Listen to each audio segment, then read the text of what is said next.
بسم الله الرحمن الرحیم. سلام. نور آغا نوریم د افغانستان د الکترونیکي زده کړو د انګریزي ژبې ښوونکی. هیله ده چې تاسو جوړ روغ اوسئ، د ژوند چارې به مو په خیر وي. نن تاسو ته په 8 درس کښې د سیمي ماډل auxiliary verbs څخه بحث کوو. په دې درس کښې تاسو ته پر سیمي ماډل auxiliary verbs یا نیمه نمونه‌یي مرستندویه فعلونه باندې چې په نیمه حالت کې یا نیمه مرستندویه چې هغه هم د نمونه‌یي بڼه ولري، ماډل بڼه ولري، وړاندې کوو.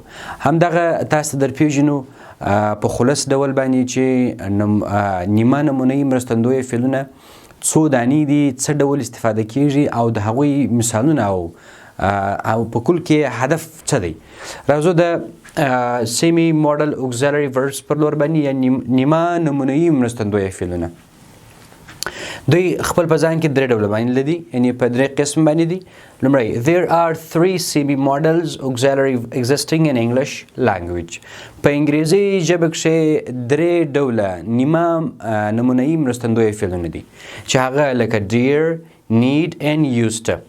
dear, need and used to دا نیمه نمونه‌یي مرستندویه فعلونه دي چې د دې جملې څخه نن تاسو ته دغه درې سره په همدغه 8 درس کې وایو.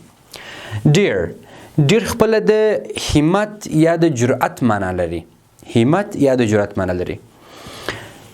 Dear shows courage and it can be used both as an auxiliary or ordinary. ډیر چې دی دا خپل په ځان کې د دې عمومي هدف دا دی چې د همت یا د جرأت د ښودلو لپاره استفاده شي.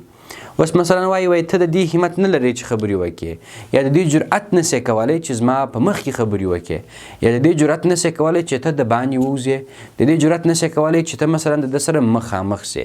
ګوره دا کوریج ښیي، جرأت ښیي. او په ضمن کې خپله ډیر چې دی هم د auxiliary verb په توګه کارول کیږي او هم د ordinary verb په توګه کارول کیږي، یعنی د دواړو تعادل دی ساتلی سي. For example مثال I dared tell him everything. I dare tell him everything. دلته دی مثال کښې ډیر چې سو دا auxiliary verb سو mean verb یا اصلي فعل راغلی دی. د اصلي فعل څخه مخکې ډیر استعمال سو، دا د auxiliary verb په توګه باندې وکارول سو. I dare tell him everything. زه د دې جرأت لرم دته هر څه ووایم. دلته ډیر د auxiliary په توګه باندې استفاده سو. دوهم مثال کې خپل د ordinary verb په توګه باندې کاریږي. مثال احمد dared to go alone. احمد dared to go alone. احمد د دې جرأت وکړ یا هیبت وکړ چې یوازې ولاړ شي. to go alone.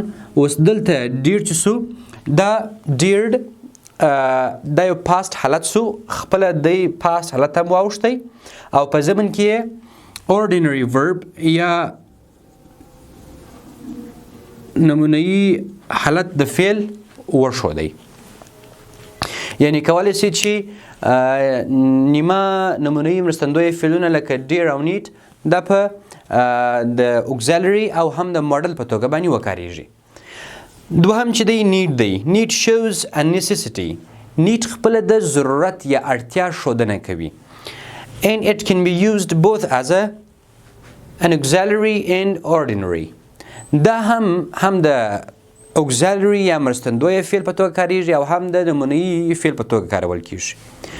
اوس چې کاریږي څه ډول مثلا کارول کیږي او څه ډول دی مثلا تشخیص کو. for example مثال I need call him today. I need call him today. زه اړتیا لرم دته نن زنګ ووهم.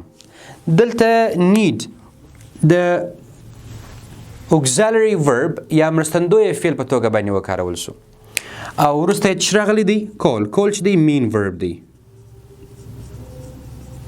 mean verb یا اصلي فعل دی.